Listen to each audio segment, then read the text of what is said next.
দ্বাদশ শ্রেণীর অর্থনীতি দ্বিতীয় পত্র পাঠদানে সকল শিক্ষার্থীকে শুভেচ্ছা জানাচ্ছি। আমি তোফায়েল আহমেদ, প্রভাষক, অর্থনীতি বিভাগ, কেবিএম কলেজ, দিনাজপুর। আজকে আমাদের আলোচ্য বিষয় অধ্যায় পঞ্চম অধ্যায়ের খাদ্য নিরাপত্তা অধ্যায়ের। তোমরা এই পূর্বের ক্লাসে খাদ্য নিরাপত্তা অধ্যায়ের ধারণা পেয়েছ।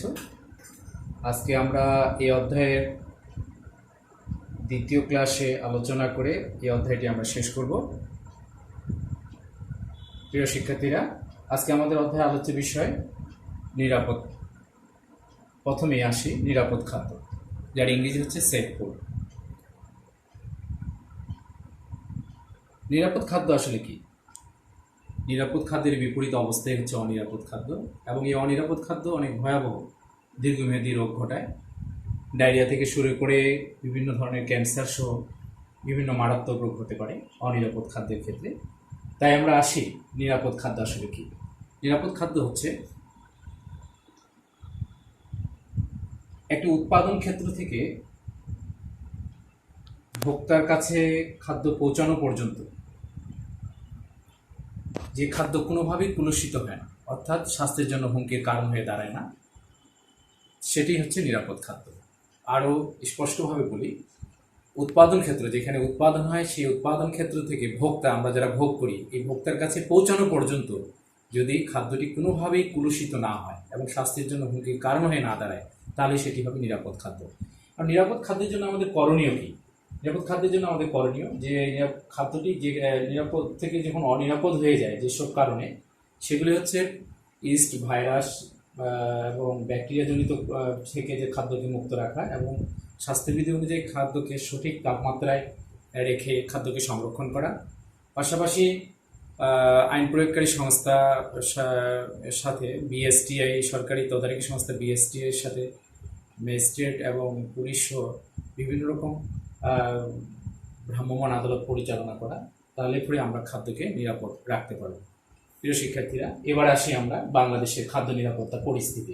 আসলে আমাদের বাংলাদেশের খাদ্য নিরাপত্তার অবস্থাটা কি? খাদ্য নিরাপত্তার সূচকে শীর্ষ 5টি দেশ, সেটি হচ্ছে যুক্তরাষ্ট্র, ডেনমার্ক, নরওয়ে, ফ্রান্স, নেদারল্যান্ডস। এই 5টি দেশ শীর্ষ অবস্থায় রয়েছে। আর পক্ষান্তরে সর্বনিম্ন অবস্থায় রয়েছে ইথিওপিয়া, রুয়ান্ডা, নাইজেরিয়া, এই কয়টি দেশ। তবে বাংলাদেশের অবস্থানটা দক্ষিণ এশিয়াতে দ্বিতীয়, এবং চীন ও ভারতের পরেই খাদ্য নিরাপত্তা খারাপের দিক থেকে বলা যায় যে চীন ও ভারতের পরে বাংলাদেশের অবস্থান। যাই হোক, এই খাদ্য নিরাপত্তা পরিস্থিতি বাংলাদেশে কি অবস্থায় রয়েছে সেটা আমরা একটু জানার চেষ্টা করি। যদি প্রথমে বলি আমাদের খাদ্যের যোগান, আমরা খাদ্যের যোগান, বাংলাদেশের খাদ্যের যোগান মূলত কৃষি উৎপাদনের উপরেই অনেকটা নির্ভর করে। সেই কৃষি উৎপাদন অনেকটাই আমাদের হুমকি স্বরূপ, জলবায়ু পরিবর্তনের কারণেই হোক বা দারিদ্রতার কারণেই হোক, এটি একটি বিষয়। তারপরে যেটা আসে সেটা হচ্ছে যে আমাদের জমির অনুপাত, দারিদ্রতার প্রবণতা, অর্থাৎ পরিবার প্রতি বা জনপ্রতি জমির পরিমাণ আমাদের দেশে খুবই কম, যার কারণে আমাদের খাদ্য নিরাপত্তা পরিস্থিতি অনেকটাই খারাপের দিকে। যাই হোক, এই বাংলাদেশের খাদ্য নিরাপত্তা পরিস্থিতি আমরা সংক্ষেপে জানলাম। এবার আসি আমরা খাদ্য নিরাপত্তা নিশ্চিতকরণে বাংলাদেশ সরকারের গৃহীত পদক্ষেপ। যেহেতু আমরা জানছি যে খাদ্য নিরাপত্তা রাখা খুবই গুরুত্বপূর্ণ একটা ব্যাপার, খুবই গুরুত্বপূর্ণ ব্যাপার, তারপরেও খাদ্য নিরাপত্তা নিশ্চিতকরণে বাংলাদেশ সরকার প্রতিটি দেশের ক্ষেত্রেও পদক্ষেপ নিয়ে থাকে। ঠিক তেমনই বাংলাদেশ সরকারেরও কিছু পদক্ষেপ নিয়ে থাকে। এর মধ্যে প্রথমেই আসি আমরা নীতি প্রণয়ন, অর্থাৎ বাংলাদেশ সরকার 3টি লক্ষ্যকে কেন্দ্র করে মূলত নীতি প্রণয়ন করে থাকে। সেটি হচ্ছে খাদ্যের পর্যাপ্ত এবং স্থিতিশীল সরবরাহ একটি বিষয়, দ্বিতীয়ত খাদ্যটিকে ক্রয় ক্ষমতার মধ্যে রাখা। সরকারি এটা 3টি মূল লক্ষ্যের মধ্যে এটি একটি তৃতীয়টি হচ্ছে যে সবার জন্য পর্যাপ্ত খাদ্য এবং পুষ্টিকর সম্পন্ন খাদ্য, বিশেষ করে মহিলা এবং শিশুদের জন্য অগ্রাধিকার। এই 3টি মূল লক্ষ্যকে কেন্দ্র করে সরকার নীতি প্রণয়ন করে থাকে। এরপরে আসে আমরা দ্বিতীয়টি হচ্ছে খাদ্য নিরাপত্তা নিশ্চিতকরণে, সেই হচ্ছে দেশীয় উৎপাদন বৃদ্ধি। অর্থাৎ দেশীয় উৎপাদন বৃদ্ধি খাদ্য নিরাপত্তার ক্ষেত্রে খুবই একটি গুরুত্বপূর্ণ বিষয়। দেশীয় উৎপাদন বৃদ্ধির জন্য বাংলাদেশ সরকার যে পদক্ষেপটা নিয়ে থাকে সাধারণত তোমরা হয়তো জেনে থাকবে যে বর্তমানে অবস্থায় বা বেশ কিছুদিন থেকে বাংলাদেশ সারের দাম অর্ধেকে নামিয়ে নিয়ে এসেছে। পাশাপাশি কৃষি উৎপাদনের জন্য যেসব উপকরণ বা উপাদান প্রয়োজন সেই উপকরণগুলো ক্রয়ের ক্ষেত্রে বা উপকরণগুলো উৎপাদনের ক্ষেত্রে সরকার একটা ভূতর্কি প্রদান করে থাকে। এভাবেই দেশীয় উৎপাদন বৃদ্ধির মাধ্যমে সরকার খাদ্য নিরাপত্তা নিশ্চিতকরণে পদক্ষেপ নিয়ে থাকে। এরপরে আসি উৎপাদনশীলতা বৃদ্ধির উদ্যোগ গ্রহণ। উৎপাদনশীলতা বৃদ্ধির উদ্যোগ গ্রহণ অর্থাৎ যে উৎপাদনগুলো আমরা করি কৃষি উৎপাদন, সেই কৃষি উৎপাদন বৃদ্ধির উদ্যোগ গ্রহণ বলতে আমরা বুঝি যে শস্য বহুমুখীকরণ প্রক্রিয়া। তোমরা হয়তো জেনে থাকবে যে একই জমিতে অনেকগুলো ফসল উৎপাদন করা, এটি একটি হচ্ছে শস্য বহুমুখীকরণ প্রক্রিয়া। এই শস্য বহুমুখীকরণ প্রক্রিয়ার উদ্যোগ গ্রহণ করে কৃষি অধিদপ্তর বা কৃষি মন্ত্রণালয়ের মাধ্যমে এই শস্য বহুমুখীকরণ প্রক্রিয়াটি বাংলাদেশ সরকার চালিয়ে থাকে। এরপরে আসি কৃষি জমির আওতা সম্প্রসারণ। কৃষি জমির আওতা সম্প্রসারণের জন্য তোমরা হয়তো জেনে থাকবে আমাদের বাংলাদেশের দক্ষিণাঞ্চলে বিশেষ করে লবণাক্ত এলাকাগুলোতে যে এলাকাগুলোতে লবণাক্ত থাকার জন্য কৃষি উৎপাদন হয় না, তো বাংলাদেশ সরকার লবণাক্ত সহ্য করতে পারে এরকম ফসলের জাত উদ্ভাবন করার ফলে সেই লবণাক্ত এলাকাগুলোতে এখন চাষাবাদ হচ্ছে, অর্থাৎ ধান হচ্ছে। যে এভাবে কৃষি জমির আওতা বা সম্প্রসারণ করে বাংলাদেশ সরকার খাদ্য নিরাপত্তা বিষয়টি গুরুত্ব দিয়ে আসছে। এবং যাই হোক, এখন আবার আসি আমরা খাদ্যশস্যের মূল্য নিয়ন্ত্রণ। খাদ্যশস্যের মূল্য নিয়ন্ত্রণ খুবই একটা গুরুত্বপূর্ণ বিষয় খাদ্য নিরাপত্তা নিশ্চিতকরণের ক্ষেত্রে। খাদ্যশস্যের মূল্য নিয়ন্ত্রণ তোমরা হয়তো জেনে থাকবে যে খাদ্যশস্য মূল্য নিয়ন্ত্রণটা কীভাবে হয়ে থাকে। খাদ্যশস্যের মূল্য নিয়ন্ত্রণ এটা সম্পূর্ণ উৎপাদনের উপর নির্ভর করবে। যদি বাজারে খাদ্যশস্যের সরবরাহ বেশি থাকে তো স্বাভাবিকভাবে দ্রব্যের মূল্য কম থাকে, আবার খাদ্যশস্যের সরবরাহ যখন কম থাকে তখন দ্রব্যের মূল্য বেশি হয়। তো অনেক সময় ব্যবসায়ীরা এটা কারসাজি করে স্টক করে ফেলে, সাময়িক সময়ের জন্য স্টক করে ফেলে দ্রব্যমূল্য বৃদ্ধির চেষ্টা করে। সরকার এটাও কঠোর শাস্তি নিয়ন্ত্রণ করে।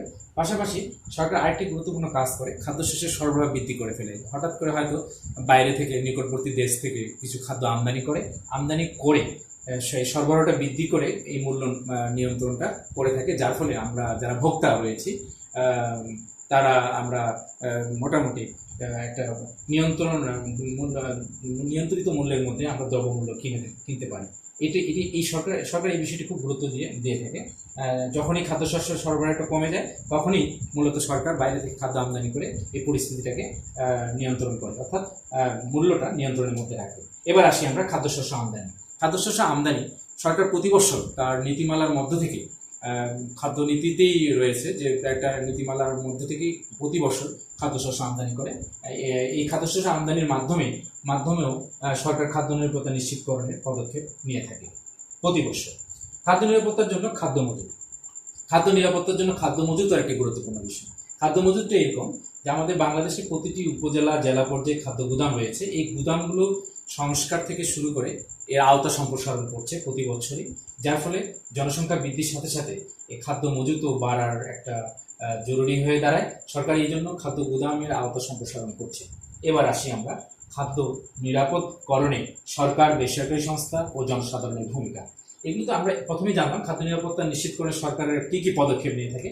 এবার খাদ্য নিরাপদকরণে সরকার কি শুধু একা পদক্ষেপ নেয়?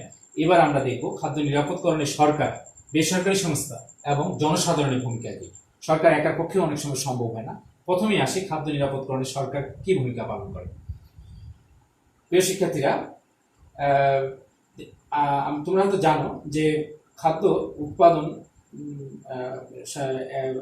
খাদ্যের ভেজাল, সাম্প্রতিক সময়ে একটি গবেষণায় দেখা গেছে যে 45% লোক খাদ্য ভেজালের কারণে মৃত্যুবরণ করে।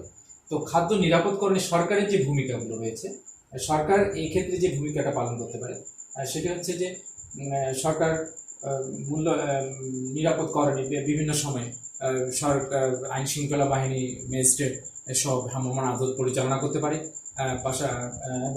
এবং বিভিন্ন টেলিভিশন এবং পাঠ্যসূচিতেও সিলেবাসে অন্তর্ভুক্তের মাধ্যমে এই খাদ্য নিরাপদকরণে যে বিষয়গুলো রয়েছে সেই সচেতনতামূলক বিভিন্ন বিষয়গুলো টেলিভিশনের মাধ্যমে এবং পত্রিকার মাধ্যমে, পাশাপাশি পাঠ্য বইয়ের সিলেবাসে অন্তর্ভুক্ত করে সরকার ভূমিকা রাখতে পারে।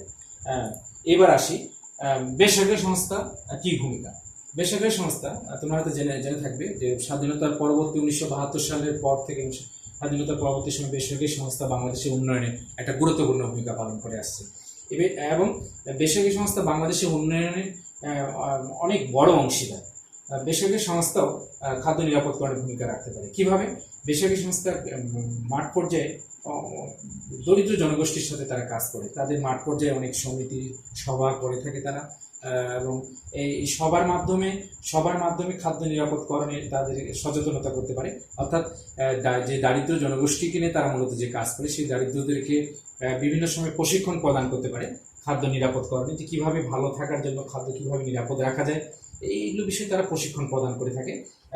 পাশাপাশি আরেকটি বিষয় তারা করতে পারে যে বেসরকারি সংস্থা এইসব জনগণকে খাদ্য নিরাপদকরণে কঠোর আইন প্রয়োগের ক্ষেত্রে, অর্থাৎ ভেজাল বিরোধী আইনকে যুগোপযোগী করার জন্য বা আরও কঠোর হস্তে নিয়ন্ত্রণের জন্য বেসরকারি সংস্থা ওইসব জনগণকে নিয়ে সরকারকে আন্দোলনের মাধ্যমে সম্পৃক্ত করে সরকারকে চাপ প্রয়োগ করতে পারে, যেন সরকার খাদ্য নিরাপদকরণে বা ভেজাল খাদ্য প্রতিরোধে কঠোর আইন তৈরিতে বাধ্য হয়। এরকম একটি কাজ বেসরকারি সংস্থা জনগণকে নিয়ে করতে পারে। এতে করে খাদ্য নিরাপদকরণে সরকার অনেক ভালো আইন নিয়ে এসে খাদ্য নিরাপদকরণে জনগণকে সহায়তা করতে পারে। তাছাড়াও বেসরকারি সংস্থা অনেক, যেহেতু তারা দারিদ্র জনগোষ্ঠীকে নিয়ে কাজ করে, তারা বিভিন্ন শ্রেণীর মানুষকে ক্ষুদ্র ঋণ বিতরণ করে এবং বিভিন্ন রকম সহায়তা প্রদানের মাধ্যমে খাদ্য নিরাপত্তার পাশাপাশি নিরাপদকরণে ভূমিকা রাখতে পারে। এবার আসি আমরা জনসাধারণের ভূমিকা কি। জনসাধারণের একটি ভূমিকা রয়েছে, সর্বসাধারণ, কারণ কোনো ব্যক্তি চায় না যে খাদ্যে ভেজাল থাক, এবং জনসাধারণ কাছে ভেজাল খাদ্য চিহ্নিতকরণের জন্য বা খাদ্যটি ভেজাল কিনা এটি নিরূপণ করার জন্য কোনো কিট কিন্তু তাদের কাছে থাকে না থাকার কারণে তারা খুব সহজেই এটা খাদ্যটি নিরাপদ কিনা এটা তারা বের করতে পারে না। কিন্তু সাধারণ জনগণ চায় যে খাদ্যে ভেজাল না থাক। তো এক্ষেত্রে জনসাধারণ আসলে কী ভূমিকা পালন করতে পারে? জনসাধারণ যে কাজটি করতে পারে সেটি হচ্ছে যে যেসব ব্যবসায়ী অথবা যারা খাদ্য উৎপাদন করে, তারা যদি খাদ্যে ভেজাল মিশিয়ে থাকে তাদেরকে ধরিয়ে দেওয়া বা আইন প্রয়োগকারী সংস্থার হাতে তুলে দেওয়া, এক্ষেত্রে জনসাধারণ একটা ভূমিকা পালন করতে পারে। পাশাপাশি যেহেতু যেসব জনগণ সচেতন না খাদ্য নিরাপদ খাদ্য গ্রহণ, সেসব জনগণকে নীতিগতভাবে নৈতিকভাবে সচেতনও করতে পারে, এবং এর পাশাপাশি একটা গণ আন্দোলনের মাধ্যমে জনসাধারণ একত্রিত হয়ে গণ আন্দোলনের মাধ্যমে সরকারকে খাদ্য নিরাপদকরণে আইন তৈরিতে এবং সরকারকে চাপ প্রয়োগ করতে পারে। এই ক্ষেত্রে জনসাধারণ একটা বিশাল ভূমিকা রাখতে পারে। তো যাই হোক, আমরা যে বিষয়টি জানলাম যে খাদ্য নিরাপত্তা বর্তমান সময়ে খুবই একটা গুরুত্বপূর্ণ বিষয়। আমরা নিরাপদ খাদ্য কি সেটা জানলাম, এবং বাংলাদেশের খাদ্য নিরাপত্তা পরিস্থিতি সেটাও জানলাম। পাশাপাশি খাদ্য নিরাপদ নিশ্চিতকরণে বাংলাদেশ সরকারের কি পদক্ষেপ নিয়েছে বা এই পর্যন্ত কি পদক্ষেপ নিয়েছে সেই বিষয়টি আমরা জানলাম। এবং সর্বশেষে খাদ্য নিরাপদকরণে আমরা সরকার কিভাবে ভূমিকা রাখতে পারে, বেসরকারি সংস্থা কিভাবে ভূমিকা রাখতে পারে, এবং জনসাধারণের কি ভূমিকা থাকতে পারে সে বিষয়টি আলোচনা করলাম। প্রিয় শিক্ষার্থীরা, আমরা আশা করি আজকের এই অধ্যায়ে আলোচনা শেষে আমরা বলতে পারবো, তোমরা সবাই বলতে পারবে যে আসলে নিরাপদ খাদ্যটা কি। পাশাপাশি খাদ্য নিরাপত্তা নিশ্চিতকরণে সরকার কি পদক্ষেপ নিতে পারে, এবং খাদ্য নিরাপদকরণে সরকার, বেসরকারি সংস্থা, জনসাধারণের ভূমিকা কীরূপ, এগুলো তোমরা বলতে পারবে এবং আলোচনা করতে পারবে। যাই হোক, প্রিয় শিক্ষার্থীরা, কেবিএম কলেজ অনলাইন ক্লাসে আমি তোমাদেরকে পরবর্তী ক্লাসে স্বাগত জানাচ্ছি। এই পরবর্তী ক্লাসে আমরা নেক্সট অধ্যায়টি নিয়ে আলোচনা করব। তোমরা আশা করি আমাদের এই ক্লাসের সাথে সম্পৃক্ত থাকবে এবং ভালো থাকবে, সুস্থ থাকবে, এই কামনা করে আজকে আমার আলোচনা এখানে শেষ করছি। সবাইকে আবার ধন্যবাদ।